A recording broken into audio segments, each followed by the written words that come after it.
My name is Chris Kimbrough, and I'm with A Hand Up Recovery Homes. Hi, my name is Wilbert Cook. I'm the executive director of Hand Up Recovery Homes, and I had the good fortune and intuition to hire Chris. And Thank you. it's been a blast ever since. We look forward to dialoguing with you all again via all the communications channels that's available.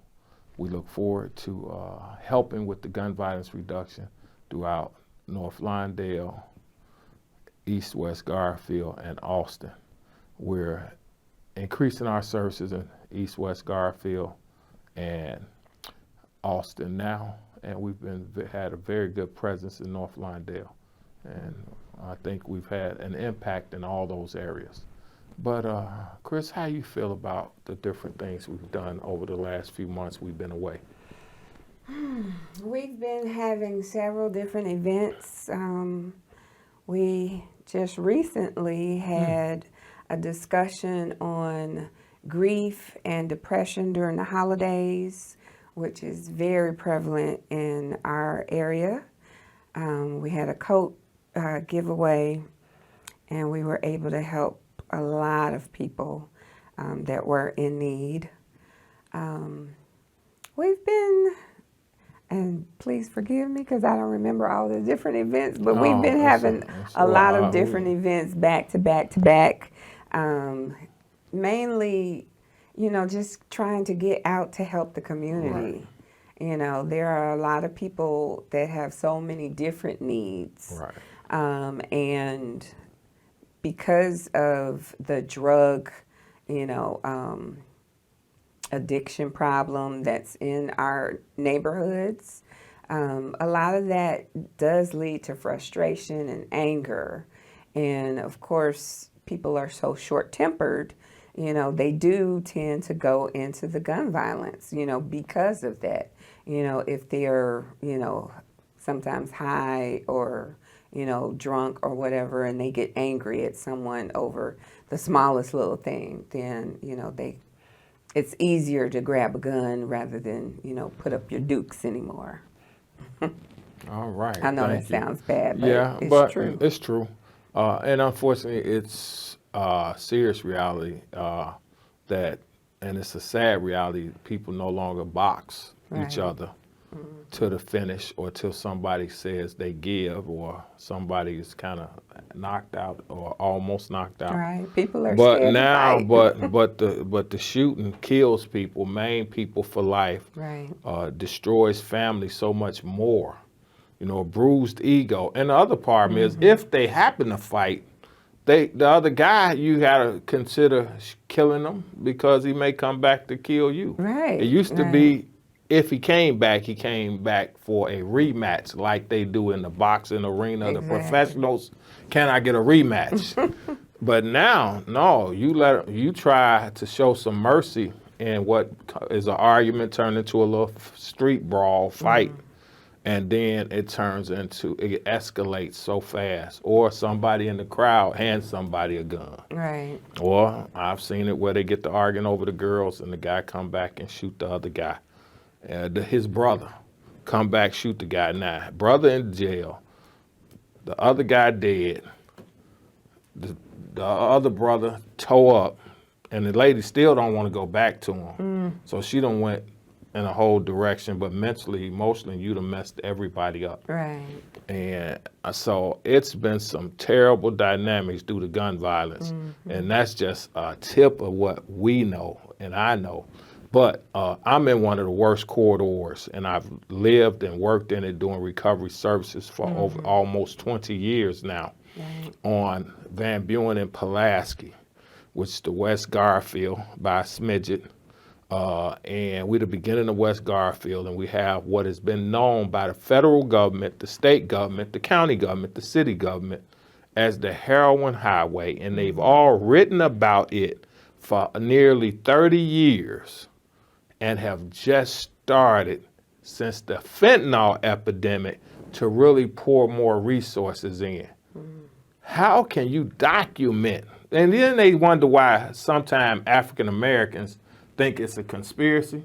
Because what do you call that? Right. Or worse yet, systematic racism. Exactly. How do you let a place you're documenting on all levels of government as a heroin corridor for drug abuse and drug selling, and you don't do a full court press year after year to rid that community of that eyesore, of Exactly. that danger, of that destruction, that death?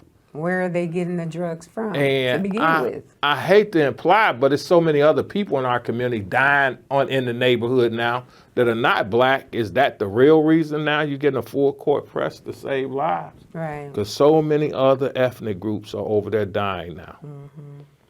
Almost every nationality, Polish, Greek, Italian, and half of them, if not majority, are from suburban communities Right. on the west side of Right. Chicago, and they get that fentanyl overdose and die on those streets. Yeah. And now all of a sudden we got caravans from every major university and hospital coming through to help people. But you've been writing about it and studying it for 30 years already. Right. I can't quite understand that part. But on the gun violence, it's similar. It has been escalating for that many years also. Right. And we're just doing a full court press. Glad to be part of the full court press to try to help change things and prevent these young folks and older people from resorting to more and more gun violence. However, it could have helped to have had more opportunities to help before and during and hopefully after.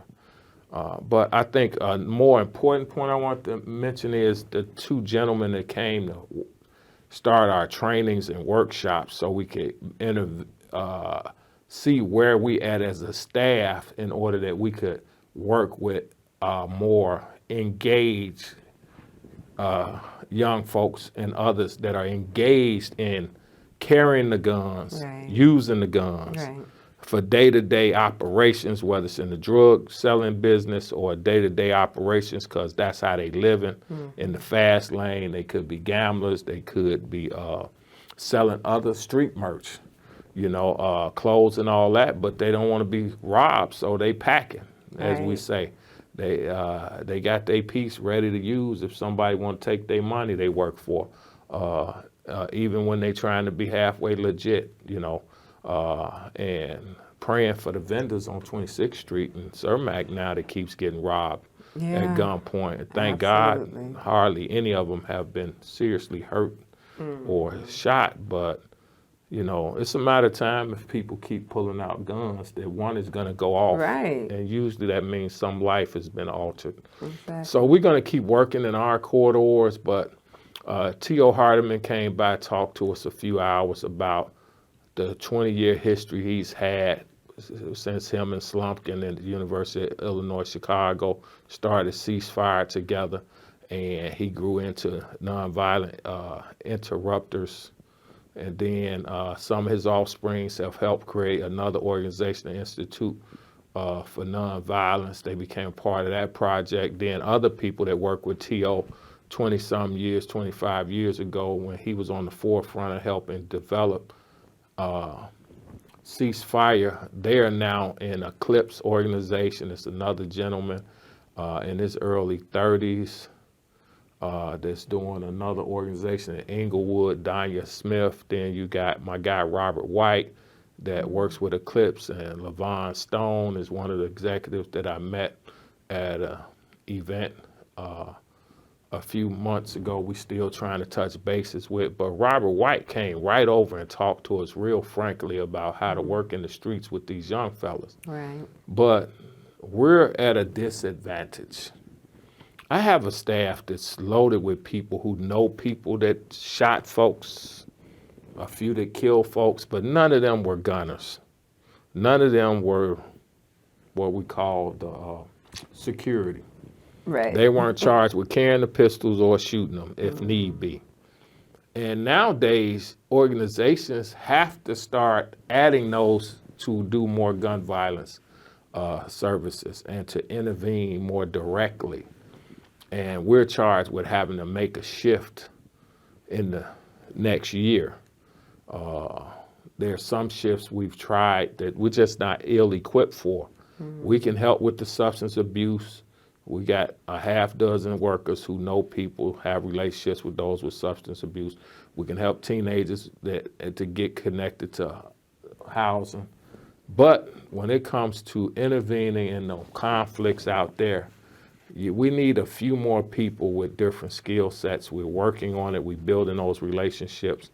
But I've named 2 that showed up, 3 that's talking to me on the regular, and it's a half dozen I know that I've been able to get no dialogue developed, no assistance from for various reasons. And when it's that hard to get help helping,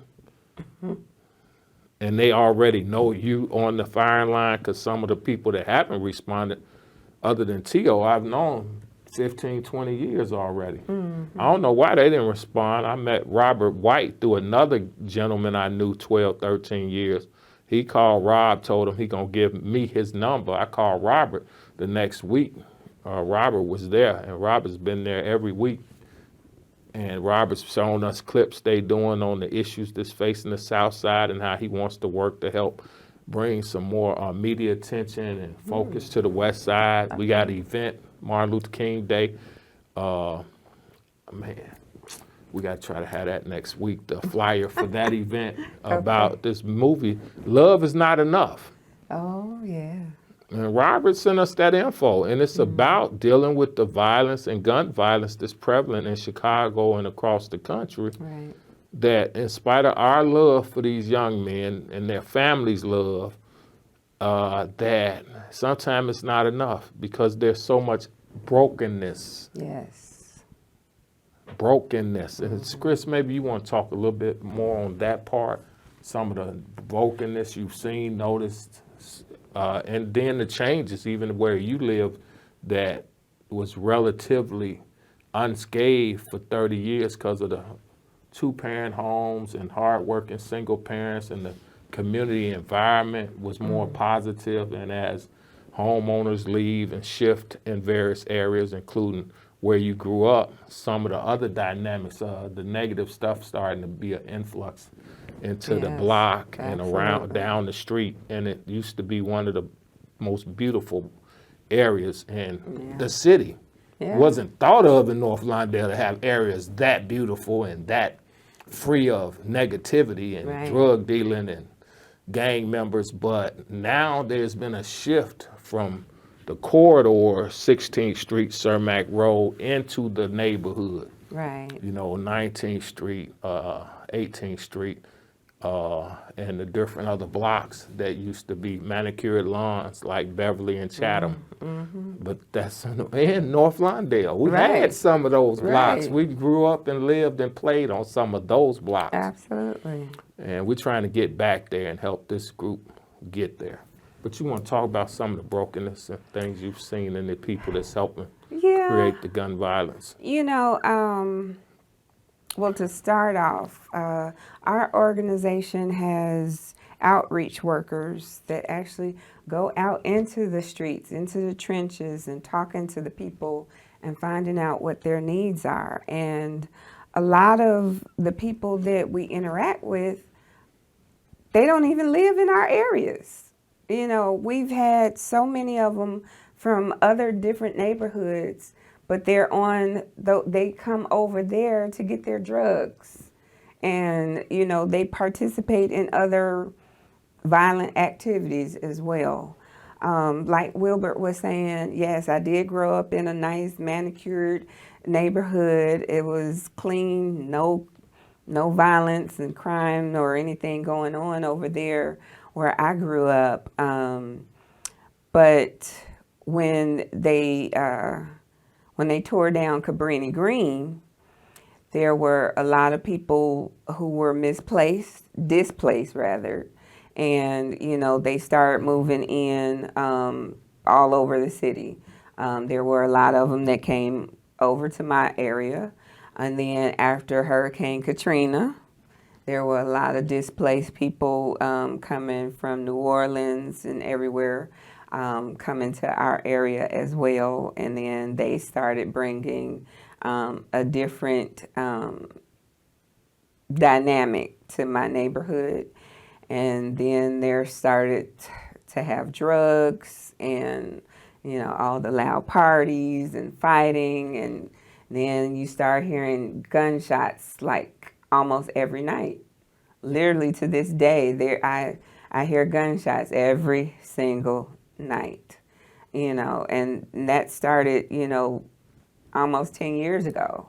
And we haven't been able to get it under control since then, because other people have come in, who didn't grow up there, and they brought their bad habits. I hate to say that, but it's That's what an happened. understatement. Bad Right. habits, deadly habits. Yes, and Extremely dangerous. And it's sad because my dad's car was parked out, and then he had bullet holes in his car just simply by sitting out parked, and it was in a lot. But of course, a fence isn't going to stop a bullet. But it's sad because it happens all the time, and there are so many people in my neighborhood now because there is actually a house next door to me, and they sell drugs in that house. And there have been plenty of times people come knocking on my door asking if they can buy loose cigarettes. I'm like, no, and they go next door, and it's always something happening over there. There's always people in and out all throughout the day, and it's just sad, and then I see the little baggies, on the ground because they don't care. They just throw it wherever or throw their trash over, but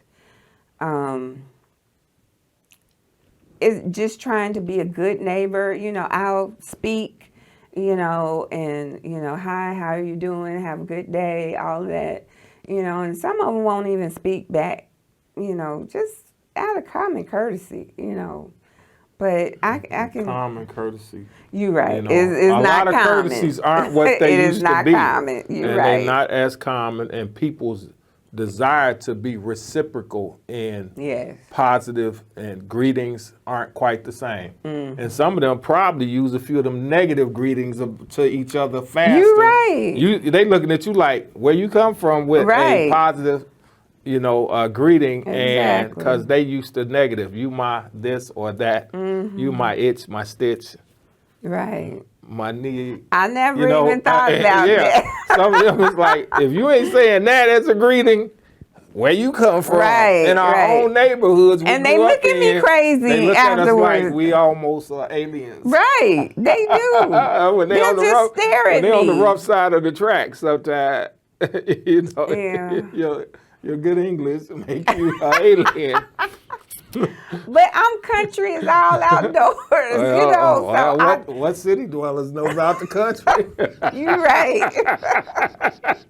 And none of that hospitality. Exactly. When you in the hood of You're the hood. right. You're right. But yeah, so and it's sad that we deteriorated, but just as sad is the people that got paid to study us all them years that didn't intervene more, or Right. got paid to intervene for 30 years, and people remind us that they're down the street and none of their workers ever been down the block to talk to them. And that's something that a lot of community members are responding to our organization, because we greet them on 16th Street in Holman.